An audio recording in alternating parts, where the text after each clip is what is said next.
ভারতের দাদা তো উঠে কাঁদছিস কথা খান দাদা টেনশনে পড়ে গেছে না জানি কখন ম্যাডাম রে চাইয়া বসে ও চাইছেও না চাইছে এখন উনি টেনশনে আছে যে আমি পাঠাবো কিনা উনি যে ওনারে ঠাই দিয়া কি যে ভুল করছে এইবার বাংলাদেশের ৩,৫০০ কোটি টাকা বেঁচে গেছে মারাবা কর শুধু এই ভারতের সাথে সম্পর্ক খারাপ হওয়ার কারণে ওই দেশে যাওয়া মার্কেট করা বিভিন্ন বিষয়ে বাংলাদেশের যে হাজার হাজার কোটি টাকা খরচ হইতো সেই টাকাটা নিজ দেশে আসে মারহাবা বলেন এই যে তামিম ইকবাল অসুস্থ হইল না যদি চাইতো ভারতে বা অন্য দেশে নিয়ে যাইতো কিন্তু দেশের ভিতরে তার চিকিৎসাটা হলো তার মানে দেশের অর্থ দেশেই থাকতেছে এবং ইউনূস সরকার ঘোষণা করেছেন যে আগামীতে এই দেশের এত উন্নত চিকিৎসা ব্যবস্থা করা হবে যাতে এমপি মন্ত্রী সবাই বাংলাদেশে চিকিৎসা করে কাউকে যেন চিকিৎসার জন্য বিদেশে না যাওয়া লাগে স্বপ্নগুলো শুনেই ভালো লাগে কথা কর বাপের বেটার মতো লোকটাও বড় স্বপ্নও বড় ৮৪ বছর পাইকে গেছে বুঝিচ্ছেন না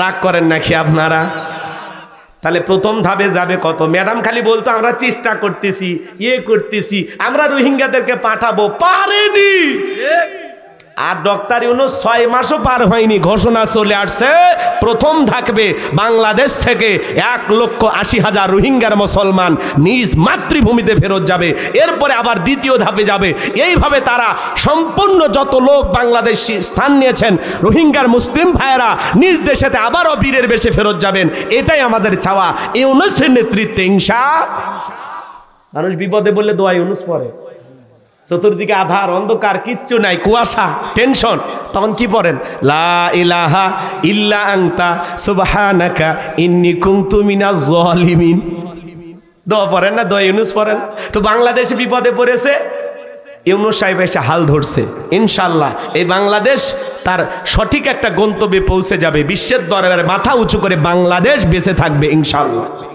আমরা না ভারতের গোলাম না আমেরিকার গোলাম আমরা হলাম রবের গোলাম কথা বলেন ঠিক কিনা এজন্য ইউনূস সাহেব বলেছেন যে পুরো পৃথিবীর শুধু বাংলাদেশের মতো ছোট মাঠের খেলোয়াড় না আমরা পুরো পৃথিবীর মাঠে খেলবো ইনশাআল্লাহ ওনার ফাইনাল খেলা শুরু হয়ে গেছে আল্লাহু আকবার কোন হ্যাঁ আর ২-১ বছর থাকলে দেখবেন দেশের অবস্থাটা কি হয় দেশের রিজার্ভ শূন্য হয়ে গেল ছিল চাচা সেটা এখন বর্তমানে ২৫ বিলিয়নে চলে আসছে উন্নত হচ্ছে আলহামদুলিল্লাহ কোন দোয়া করো ইউনূস সরকারের জন্য ম্যাডাম তো রোহিঙ্গাদেরকে পাঠাবে কিন্তু দেখেন জাতিসংঘের মহাসচিব আসলো রোহিঙ্গা ক্যাম্পে গেল ইফতার করলো পাঞ্জাবি পরিয়া আর ডক্টর ইউনূসের খেলা শুরু হয়ে গেছে ১,৮০,০০০ রোহিঙ্গা তাদের নিজ দেশে মায়ানমারে ফেরত যাবে মারহাবা কন এটা হলো বর্তমান ইউনূস সরকারের সবচাইতে বড় সফলতা মারহাবা কন প্রথম ধাপে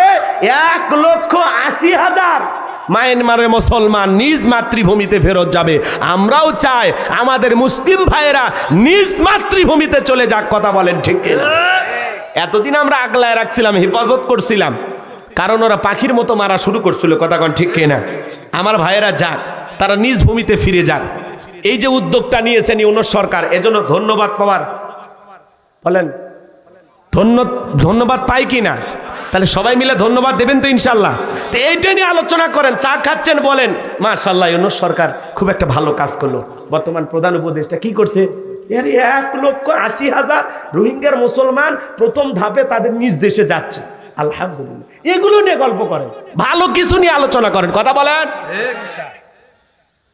পেঁয়াজের দাম বেড়ে গেলে ফেসবুকে পোস্ট করেন এখন যে দাম কম পোস্ট তো করেন হ্যাঁ জিনিসের দাম বাড়ে গেলে পোস্ট করেন আর ইউনূস সরকার আলহামদুলিল্লাহ মুসলমান নেতা হওয়ার কারণে এই দেশে আল্লাহ বর্তমানে অনেক শান্তি দিয়েছে কথা বলেন ঠিক কিনা চীন সফরে গেলেন দেখলেন না লাল গালিজার সংবর্ধনা দিয়েছে ব্যাংককে গেলেন ফুলের মালা দিয়ে গ্রহণ করেছেন নরেন্দ্র মোদী সহ যত মানুষ ওই সম্মেলনে উপস্থিত হয়েছেন ডক্টর ইউনূস যখন প্রবেশ করেছেন সবাই দাঁড়িয়ে তাকে সম্মান প্রদর্শন করেছেন বাঘের বাচ্চা বাপের বেটা কি জিনিস গো বয়স ৮৪ হতে পারে কিন্তু চলাফেরা দেখে মনে হয় ২৪ বছরের যুবক কি গো কি যে খাসে আমি তো সেটাই বুঝি না। হ্যাঁ, ওইরকম একটা মানুষের তো লাঠি ধরে চলা উচিত। আর এমন কায়দায় চলে, মাশাআল্লাহ, মারাবা কন, নায়ক মেয়ের মতো ভাব, কথা কন ঠিক কিনা? তাহলে ডক্টর ইউনূস সাহেবের জন্য দোয়া করবেন তো ইনশাআল্লাহ। ওনার হাত ধরে বাংলাদেশ আরো এগিয়ে যাবে। আমরা অনেক স্বপ্ন দেখি ওনাকে নিয়ে। নির্বাচন পরে হবে, ওরা থাকলে তো নির্বাচনই দিত না 41 সাল পর্যন্ত। অতএব নির্বাচন জিকির বাদ দিয়ে এখন বলেন ইউনূস সরকার যা করে আলহামদুলিল্লাহ। উনি বয়স্ক মানুষ, 2-4 বছর যদি থাকতে চায় থাকুক না, মুরব্বী মানুষ শখটা পূরণ হোক, কি তা করেন। ডক্টর ইউনূসের জন্য দোয়া করবেন তো ইনশাল্লাহ। ভালো লাগে, পুরো পৃথিবী তাকে সম্মান করে, কথা কন। আমেরিকা বলেন, চীন বলেন, ভারত বলেন, ভারতের দাদা তো উঠে কাঁপতিছে, কথা কন। দাদা টেনশনে পড়ে গেছে, না জানি কখন ম্যাডাম রে চাইয়া বসে।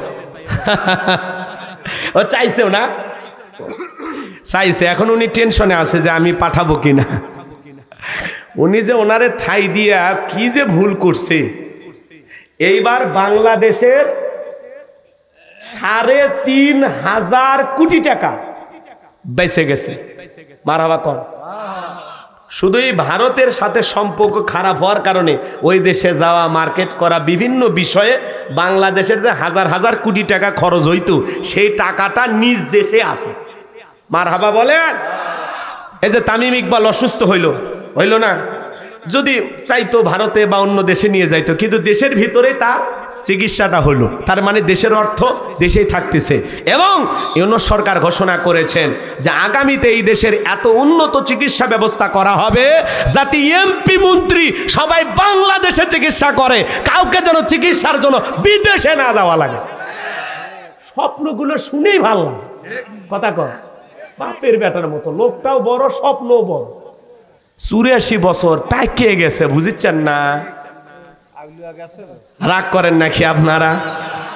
তাহলে প্রথম ধাপে যাবে কত? ম্যাডাম খালি বলতো আমরা চেষ্টা করতেছি, করতেছি, আমরা রোহিঙ্গাদেরকে পাঠাবো, পারেনি। আর ডক্টর ইউনূস 6 মাসও পার হয়নি, ঘোষণা চলে আসছে প্রথম ধাপে বাংলাদেশ থেকে 1,80,000 রোহিঙ্গার মুসলমান নিজ মাতৃভূমিতে ফেরত যাবে। এরপরে আবার দ্বিতীয় ধাপে যাবে। এইভাবে তারা সম্পূর্ণ যত লোক বাংলাদেশ স্থান নিয়েছেন রোহিঙ্গার মুসলিম ভাইয়েরা নিজ দেশেতে আবারও বীরের বেশে ফেরত যাবেন। এটাই আমাদের চাওয়া। ইউনূসের নেতৃত্বে ইনশাআল্লাহ। মানুষ বিপদে বললে দোয়া ইউনূস পড়ে, চতুর্দিকে আধার অন্ধকার, কিচ্ছু নাই, কুয়াশা, টেনশন, তখন কি পড়েন? লা ইলাহা ইল্লা আনতা সুবহানাকা ইন্নী কুনতু মিনাজ জালিমিন। দোয়া পড়েন না? দোয়া ইউনূস পড়েন। তো বাংলাদেশে বিপদে পড়েছে, ইউনূস সাহেব এসে হাল ধরছে।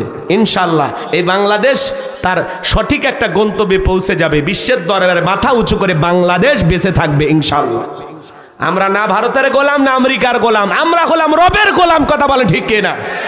এই জন্য ইউনূস সাহেব বলেছেন যে পুরো পৃথিবীর, শুধু বাংলাদেশের মতো ছোট মাঠের খেলোয়াড় না, আমরা পুরো পৃথিবীর মাঠে খেলবো ইনশাআল্লাহ। ওনার ফাইনাল খেলা শুরু হয়ে গেছে, আল্লাহু আকবার কন। হ্যাঁ, আর 2-1 বছর থাকলে দেখবেন দেশের অবস্থাটা কি হয়। দেশের রিজার্ভ শূন্য হয়ে গেল ছিল চাচা, সেটা এখন বর্তমানে 25 বিলিয়নে চলে আসছে, উন্নত হচ্ছে আলহামদুলিল্লাহ। কন দেশের রিজার্ভটা বাড়তেছে আলহামদুলিল্লাহ। কন শুধু কি তাই, এই দেশ থেকে যেই পরিমাণে অর্থ পাচার হয়েছে, এই অর্থ কিভাবে ফেরত আনা যায় তার সূক্ষ্ম একটা পরিকল্পনা করে ধাপে ধাপে এগিয়ে যাচ্ছেন ডক্টর ইউনূস।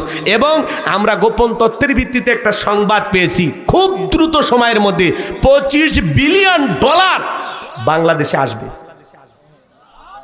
সুবহানাল্লাহ। কাল 9টার পরে বললেন আলু 20 টাকা কেজি, ভাল লাগে না? 70 খাওয়াইলে ভালো না? আর যারা বলবে আগেই ভালো ছিল, মগ ধরবেন আর আয়না ঘরে তুলবেন। বেটা, মেয়ে মানুষ থাকলে কখনো ভালো থাকে না, মেয়ে মানুষ থাকলে জ্বালা। আর পুরুষ প্রধানমন্ত্রী হলে জ্বালা নাই, শান্তি, কথা কন। আর রাগ করতেছেন নাকি? আমরা, উনি যে ক্ষমতায় ছিল এতবার, আমরা বারবার বললাম ম্যাডাম পদত্যাগ করেন, একটা নির্বাচন দেন, কোনো কথা শুনলো না। শুনছেন? রাগ করে দেশ থেকে চলে গেল। আমরা বারবার বললাম পদত্যাগ করেন। আল্লাহ বলে কিসের পদত্যাগ? এরা যে অন্যায় অপরাধ করেছে শুধু পদত্যাগ না, আমি আল্লাহ দেশ ত্যাগ করতে বাধ্য করব। কথা বলেন ঠিক কিনা? ক্ষমতার চেয়ার থুয়ে পালিয়ে গেছে। কথা কন। আর আমরা আগামীতে সিদ্ধান্ত নেবে, আর যাই হোক কোনো নারীকে এই দেশের প্রধানমন্ত্রী বানাবো না। আগামীতে পুরুষ হবে আমাদের নেতা। কারা কারা চান হাত তুলে দেখান। লিল্লাহি তাকবীর। যেই দলেরই হোক পুরুষ নেতা চাই। পুরুষ কি ভাই রাগ করেন? আছে তো পুরুষ আপনাকে রেও। কথা কন। পুরুষ আছে না? জি, নারীর দরকার নেই, এখন পুরুষের দরকার। রাগ করতেছেন ভাইয়েরা আমার? মাঝে মাঝে বুবুর কল রেকর্ড ফাঁস হয়, আমাদের খারাপ লাগে। উনি বলতেছে আমি এখনো দেশের প্রধানমন্ত্রী আছি। তা আসেনি ভারতে কি কচু কাটে? আপনি আসেন। হ্যাঁ, আপনি নাই কতদিন ধরে আমাদের টেনশন হয় না? দেশের মানুষ দেশ ছাড়া হলে টেনশন হয়। মেয়ে মানুষ কতদিন বাইরে থাকবেন? আপনি আসেন, যেই দিক দিয়ে মন চায় আসেন। যাওয়ার আগে বলে যাননি, আসার আগে একবারও বলার দরকার নাই। কিসের ফোন করে মনে দুঃখ বাড়ান? আপনি আসেন। এই দেশ আপনার বাবার, এই দেশ আপনার স্বামীর। কথা বলে ঠিক কিনা? বুবু ভাইবা তুমি আই বাহাগো, সেই দিন আইসা বুবু ক্ষমতা পাই বাহানা। খোঁজ নাই বুবু কাদের কাকার, অবস্থা খারাপ দরবেশ বাবার। হাউ নাঙ্কেল এখন সামনে আসে না। নেতা কর্মী সব জেলের ভিতর, আমি আসি ডরের ওপর। কখন জানি আসে গ্রেপ্তারি পরোয়ানা। বুবু আইবা তুমি আইবা গো, সেই দিন আইসা বুবু চিয়ার পাই বাহানা। ক্ষমতার চেয়ার থেকে নামা সহজ, কিন্তু ওই চেয়ারে ওটা কঠিন। আর কথা কর না কে?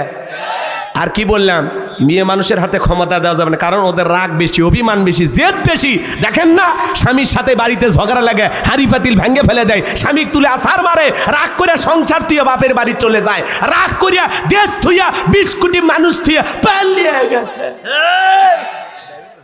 দেশে থাকলেন না কেন? আপনার অনুসারী কত ছিল? কোটি কোটি। হ্যাঁ কি? ও আমার সংসার ওইটা এই মানে ঘটক ছিল বিয়ে। হ্যাঁ, ভাব দেখাচ্ছে, বিপদে পড়ে গেছে। আমরা বুঝি না সংসার কই ছিল। কথা কন না কে আপনারা? যাই হোক, অত গোপনে সংসারে না যায়, আমরা দেশ নিয়ে ভাবি। কথা কন। রাগ করতেছেন নাকি আপনারা? সম্মানিত ভাইয়েরা আমার, মন খারাপ করবেন না বাজান। হে তরুণ যুবকেরা, তাহলে 2 নাম্বার গুণা বলি। 1 নাম্বার হলো, এদিক খেয়াল করেন, বুঝতে পারছেন 1 নাম্বারটা। এইবার 2 নাম্বার পয়েন্টে আমরা আসি। অনার্থক কথাবার্তা বলা যাবে না, অপ্রয়োজনীয় কথাবার্তা বলা যাবে না। মমিন জবান দিয়ে সে কথা বলবে যে কথা বললে সব হয়। মমিন মান্দার 2 নাম্বার গুণা বলে, অনার্থক কাজ করা যাবে না। মমিনের টাকা হলে মমিন সিনেমা হল বানাবে না, যাত্রা গানের আয়োজন করবে না, গানের কনসার্ট দেবে না, মদের বার দেবে না। মমিনের টাকা হলে মমিন মসজিদ বানাবে, মাদ্রাসা বানাবে, ঈদগাহ মাঠ বানাবে, কবরস্থান বানাবে, ভালো ভালো কাজে টাকা ব্যয় করবে। আর ওরা 4,500 কোটি টাকা খরচ করে ভাস্কর্য বানাইছিল, আর 5ই আগস্ট ওই ভাস্কর্যের মাথার উপরে উঠে মানুষ পেশাব করছে। 4,500 কোটি টাকা, বোঝেন কতগুলো হবে চাচা? পুরো প্যান্ডেলে এত টাকা আট পাল্লা, এত টাকা। যে সে মানুষ খাইতে পারে না, ঘুমাইতে পারে না, একটা নারী 500 টাকার বিনিময়ে দেহ বিক্রি করে। আর সেই দেশে ওরা ভাস্কর্যের নামে 4,500 কোটি টাকা বিলাসিতা করে। প্রত্যেকটা টাকার হিসাব আল্লাহর কাছে দেওয়া লাগবে। বাঁচার কোনো সুযোগ নাই। দুনিয়াতে পালিয়ে বাঁচবেন, আখেরাতে পালানোর জায়গা আছে। ভাইয়েরা আমার, অনেক কথা বলে ফেলেছি, কষ্ট হয়? ব্যথা পাইছেন নাকি? ব্যথার ট্যাবলেট খেয়ে নেবেন। আমি যে কথা বলতে চাচ্ছিলাম বাজান, হৃদয়ের কান পেতে কথাগুলো শুনে যান। তাহলে মমিন বান্দার 2 নাম্বার গুণা বলি, আল্লাহ মমিনকে সম্পদ দিলে ভালো কাজে ব্যয় করবে। মমিন বান্দার 2 নাম্বার গুণা বলি, অনার্থক জিনিস কান দিয়ে শোনা যাবে না। যুবক রে, কানের ভিতর ইয়ারফোন লাগায় গান শোনো, রূপবানে নাচে কমর দোলাইয়া, আল্লাহর ফেরেশতারা কবর নিয়ে পিটাবে ঝোলাইয়া ঝোলাইয়া। এই কান আল্লাহ গান শোনার জন্য দেয় নাই। হক্কানি ওলামায়ে কেরামদের বয়ান শুনতে হবে, ইসলামী সঙ্গীত শুনতে হবে, কোরআন তেলাওয়াত শ্রবণ করতে হবে। ভালো ভালো কথা কান দিয়ে শোনার দরকার আছে না নাই? তাহলে মুমিন বান্দার 2 নাম্বার গুনাহ বলি, জবান দিয়ে সে কথা বলবে যে কথা বলে সব হয়, সমাজে সেই কাজ চালু করবে যে কাজ চালু করলে সব হয়, কান দিয়ে সেই জিনিসগুলো শ্রবণ করবে যেগুলো শুনলে সব হয়। এক কথায় সওয়াব আছে যেখানে আর গুনাহ আছে যেখানে। তাহলে সকল গুনাহ থেকে আল্লাহর ভয়ে, আল্লাহ যেন আমাদের বেঁচে থাকার তৌফিক দান করেন। জোরে বলুন আমিন। বলার মধ্যে সব, কাজের মধ্যে সব, শোনার মধ্যেও সব। মন্দ কথা বলবো না, মন্দ কাজ করব না, মন্দটা শুনবো না। কথা ক্লিয়ার না ভেজাল আছে? এইবার 3 নাম্বার, ওয়াল্লাযীনা হুম লিয-যাকাতি ফাইলুন। মুমিন বান্দার 3 নাম্বার গুণাবলী, আল্লাহ যদি মুমিন বান্দাকে নিসাব পরিমাণে ধন সম্পদের মালিক বানায় দেয়, মুমিন বান্দাকে আল্লাহ যদি ধনী বানায় দেয়, মুমিন বান্দার উপরে যদি যাকাত ফরজ হয়ে যায়, ভালো করে বোঝার চেষ্টা করবেন, যার উপরে যাকাত ফরজ, মুমিন বান্দার সক্রিয়ভাবে হিসাব করে করে কয় লাখ টাকার কয় হাজার টাকা যাকাত আসে, কয় কোটি টাকার কয় লাখ টাকা যাকাত আসবে, হিসাব করে করে সক্রিয়ভাবে বছরে একবার যাকাত দেবে। কার ভয়ে? যাকাত দেওয়া নফল না ফরজ। যাকাত আসছে দারিদ্রতা বিমোচন করার জন্য, অভাবমুক্ত সমাজ রাষ্ট্র দেশ গড়ার জন্য। যাকাত আসছে রাস্তার এই পারে 10 তলা এই পারে গাছতলা তার ব্যবধানকে দূর করার জন্য। যাকাত আসছে সমাজে পড়ে থাকা অবহেলিত মানুষের মুখে হাসি ফোটাইয়া তাদের অধিকার প্রতিষ্ঠিত করার জন্য। তাহলে বাংলাদেশের অর্থনীতি যাকাত ভিত্তিক না সুদ ভিত্তিক? সুদ ভিত্তিক অর্থনীতি হালাল না হারাম? এ হারাম অর্থনীতি দিয়া কোশ্চিন কালে কোনো নেতা বাংলাদেশকে দারিদ্র মুক্ত করতে পারবে না। বাংলাদেশ দারিদ্র মুক্ত হবে সেই দিন আল্লাহর কোরআন দিয়া জমিনটা চলবে যেই দিন। যাকাত ভিত্তিক অর্থনীতি চালু করা লাগবে, একটা যাকাত মন্ত্রণালয় চালু করা লাগবে। এদেশের বিজ্ঞ ইসলামিক স্কলার দিনের দায়ী আলেমদের কাঁধে এই যাকাত মন্ত্রণালয়ের দায়িত্ব দেওয়া লাগবে। ওই গুমসোর টালসোর বিকাশের টাকাসোর ওদেরকে দেওয়া যাবে না। কথা বলেন? যারা দেশের টাকা লুটপাট করে বিদেশে বাড়ি ঘর বানায় এমন দুর্নীতিবাজদেরকে দেওয়া যাবে না। কথা বোঝা যায়? আলেমদের দেওয়া লাগবে। আলেমেরা এদিক সেদিক করবে না। যাকাতের 8টা খাত আছে, ওটা আলেমেরা বুঝবে, অন্য মানুষ বুঝবে। যদি একটি এদিক খেয়াল করেন, বাংলাদেশে জরিপ করা হয়েছে 10 বছর যদি ধনীদের কাছ থেকে যাকাত আদায় করা হয় আর সঠিক পদ্ধতিতে যাকাতগুলো যদি বন্টন করা হয়, মাত্র 7 বছরের মধ্যে বাংলাদেশ দারিদ্র মুক্ত হবে ইনশাল্লাহ। 7 বছর আগে হিসাব করে দেখছিলাম 10 বছর, এখন নতুন একটা জরিপ বের করে হয় দেখা গেছে মাত্র 7 বছর লাগবে। কয় বছর? তাহলে বাংলাদেশকে দারিদ্র মুক্ত করতে হলে যাকাত ভিত্তিক অর্থনীতি চালু করা দরকার আছে না নাই?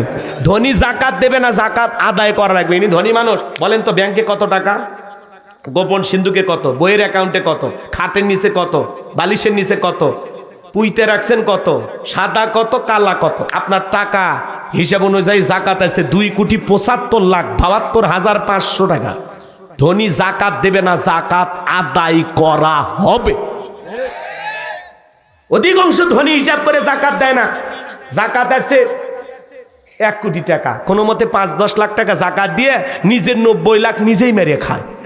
ধনী মানুষ যাকাত আছে 10 লাখ টাকা, কোনো মতে 2-3 লাখ টাকা দিয়ে নিজের 7 লাখ নিজেই মেরে খায়। আর এই দেশের ধনীরা পাইছে যাকাত মানে শাড়ি লুঙ্গি, এমন লুঙ্গি কিনে দেয় 200 টাকা লিটর লুঙ্গি, ভাই পরে থাকলে আর জান্নাত জাহান্নাম সব বোঝা যায়।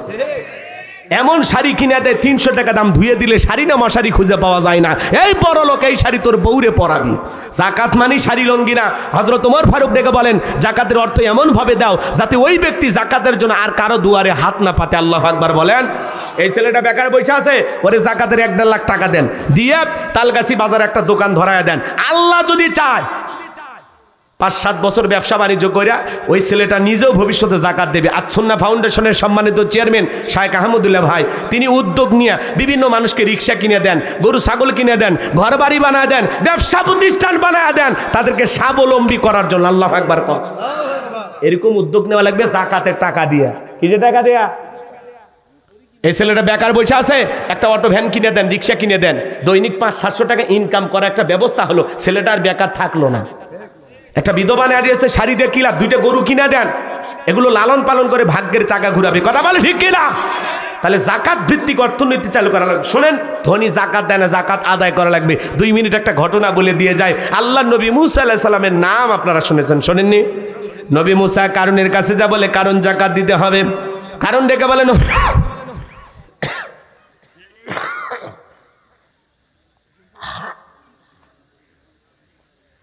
ডেকে বলে, ও নবী মুসা, আমি যাকাত দিতে পারবো না। আল্লাহ নবী মুসা আলাইহিস সালাম ডেকে বলে, কারুন যাকাত না দিলে যাকাত আদায় করা হবে। নবী মুসার রাগ কম না বেশি? যেই নবী রেগে গেলে মাথার টুপি ভেদ করে চুল খাড়া হয়ে যায়, আজরাইলকে পর্যন্ত থাপ্পড় বসায়া দেয়। আল্লাহু আকবার কোন।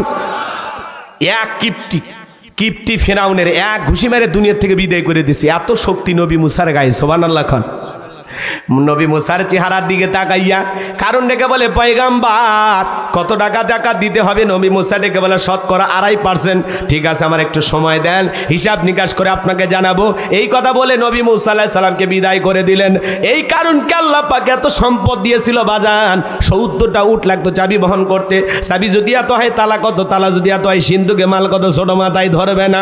কারণ এইবার হিসাব নিকাশ করে দেখে এত পরিমাণে যাকাতের টাকা আসছে, কয়েক হাজার কর্মচারী দিয়ে সারাদিন সারা রাত যদি যাকাতের টাকা দেওয়া হয় এরপরেও টাকা শেষ হবে না।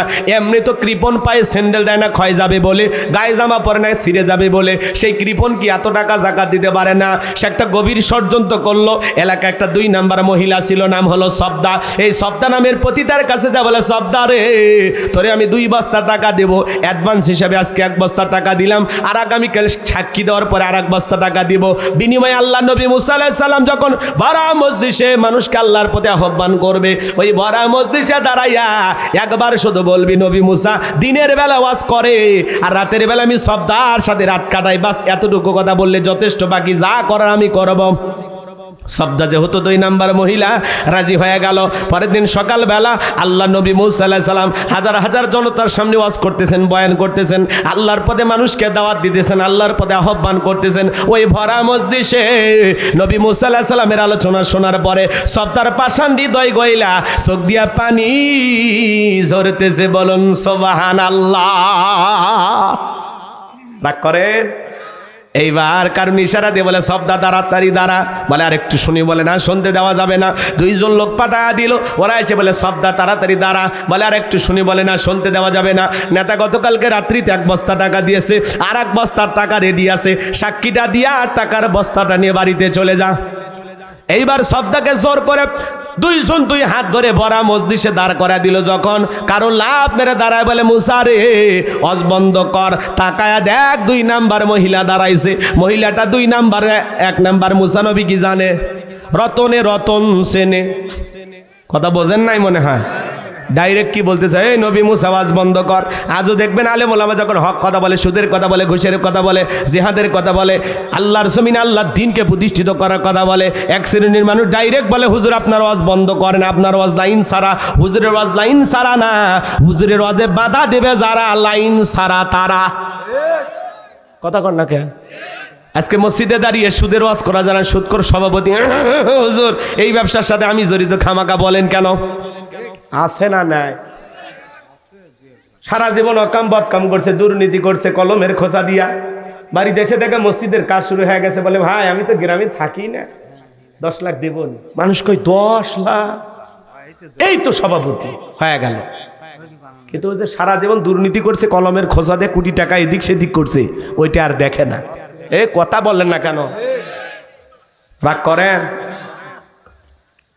কোনো ওয়াজ করে শান্তি নেই। মসজিদে ওয়াজ করতে গেলে অনেক জায়গায় এখনো বাধা দেয়, হুজুরের চাকরি চলে যায়। কথা কর? উনি প্রভাবশালী সভাপতি, গরু জবাই করতে দেরি হয়েছে, কয় হুজুর যান, আপনার চাকরি নেই। মনে হয় হুজুর ওর বাড়ি চাকর। এই কথা কর নাকি আপনারা? কি মনে করেন? এই মসজিদ পরিষ্কার নাই, এসে হানতান, এই হুজুর কি করেন সারাদিন? এই টাইসে ময়লা, বেতনটা হালাল করেন। মনে বাড়ি চাকরের সাথে কয়, এই বেটা আল্লাহর ঘর, মসজিদে ময়লা অপরিষ্কার, তুমিও ঝাড় দাও, আল্লাহ তোর মনের ময়লা দূর করে দেবে। আল্লাহর ঘর ঝাড় দিলে কি হবে? সব হবে না? কথা কয় না কে? সব দায়িত্ব হুজুরের না? হুজুরক দিয়ে খাদেমগিরি, মজ্জিমগিরি, ইমামতি 3টে কাজ করে না, বেতন 3000, তাও 3 মাস বাকি। হ্যাঁ, আবার কয় হুজুর হালাল বরকত দিবি আল্লাহ, দেন খান। কথা কন? সভাপতির ছেলে চাকরি পাইছে, হুজুরের কাছে এসে বলে, হুজুর দোয়া করেন, ছেলেটা চাকরি পাইছে। হুজুর এখন হাত তুলে বলে, আল্লাহ সভাপতি ছেলের চাকরি পেয়েছে, আমার বেতন যেমন সভাপতির ছেলের বেতনটাও যেন হয় তেমন। হুজুর দোয়া ব্রেক করেন। কে কি হয়েছে? আপনার মতো বেতন দিয়ে আমার সংসার চলবে? হ্যাঁ, তখন বলতেছে, ভাই আমার চলে, আপনার ছেলেরটা চলবে না কেন? কয় হুজুর আপনাদের বরকত আছে। কথা কয়? হুজুরের 3000-এ বরকত থাকে, আর তোমাদের 30-40 বরকত থাকে না। থাকবে কেমনে? কারণ তোর জবানের মধ্যে গন্ডগোল। কথা কর? আল্লাহ যেন হেদায়েত দান করে। এটা জোরে বলেন আমিন। আলেমদের কথা বলতে বাধা দেবে যারা, কোরআন সুন্নাহর হক কথা বলতে বাধা দিবে যারা, আবু জেহেলের উম্মত তারা। কথা কন, কারণ কোরআন বন্ধ করার ষড়যন্ত্র করেছিল আবু জেহেল। অকাল আল্লাযীনা কাফারু লা তাসমাউ লিহাযাল কুরআন আলগাউ ফিহি লাআল্লাকুম তাগলিবুন। সূরা হামিম আস-সিজদার 26 নম্বর আয়াত। কাফেরা বলে কোরআন শ্রবণ করো না, যেখানে নবী মুহাম্মদ কোরআনের আলোচনা করবে, কোরআন তেলাওয়াত করবে, সেখানে হট্টগোল সৃষ্টি করো, তালি বাজাও, শীষ দাও, যেভাবেই হোক নাচানাচি করে হলেও কোরআনের কথা বন্ধ করে দাও। যদি বন্ধ করতে পারো আমরা কাফেরা বিজয় লাভ করবো। জোরে কন নাউজুবিল্লাহ। নবীর জামানে আবু জেহেল বন্ধ করার চেষ্টা করেছিল। আজও যারা বাংলার ভূখণ্ডের তাফসিরুল কোরআন মাহফিল বন্ধ করার ষড়যন্ত্র করবে, মনে রাখবেন ওরা আবু জেহেলের উত্তরসূরি। কথা বলেন ঠিক কিনা? আমাদের আফসোস লাগে ওই জায়গায় বাংলার ভূখণ্ডে বাণিজ্য মেলার নামে রাত 12টার পরে নর্তকীর গায়ে একটা সুতার কাপড় থাকে না, ওখানে 144 জারি করা হয় না। যারা তাফসিরুল কোরআন মাহফিলে, ওয়াজ মাহফিলে 144 জারি করে আলেমদের কথা বলতে বাধা দেয়, আমার বিশ্বাস ওদের জন্ম মুসলমানের ঘরে হতে পারে না, পারে না, পারে না। কথা বলেন ঠিক কিনা? ওদের জন্মে গন্ডগোল।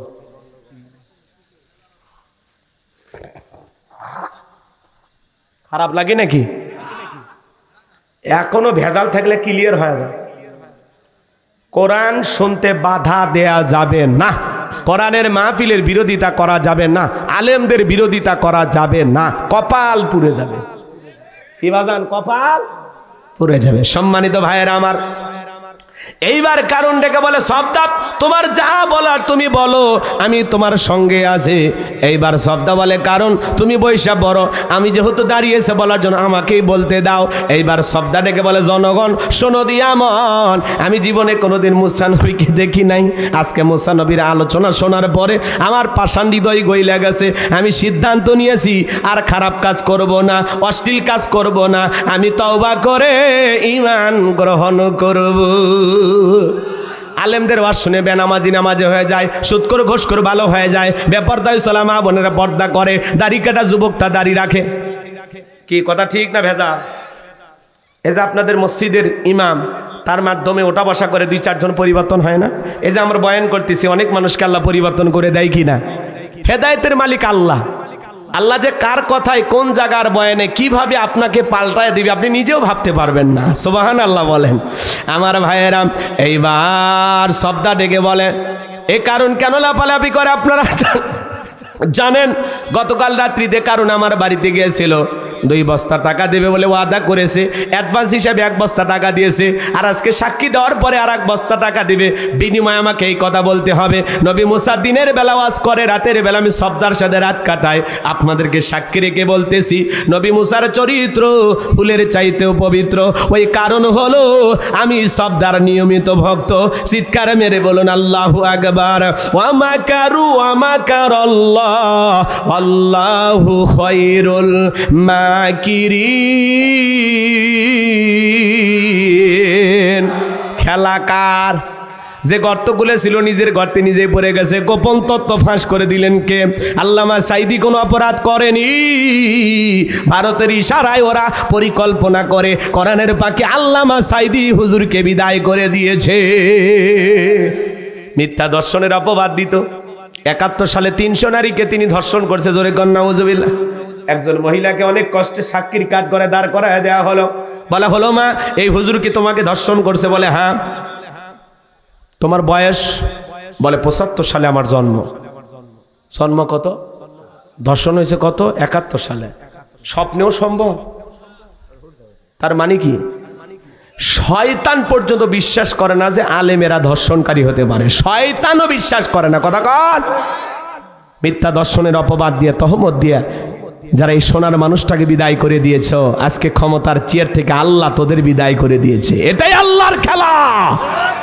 আলেমদের সাথে লাগতে আসো না। যারাই আলেমদের সাথে লাগতে আসবে আল্লাহ ওদেরকে জমিনে লাঞ্ছিত করবে, ধ্বংস করে দেবে। কথা বলেন ঠিক না? কারণ এই দেশের মানুষ আলেমদেরকে কলিজা দিয়ে মহাব্বত করে। রাগ করেন? আলেমেরা ধর্ষণকারী হতে পারে না। হুজুরের বউ বেশি, বাচ্চা বেশি, হুজুরা তো পদ্ধতি বোঝে না। কথা কন নাকি আপনারা?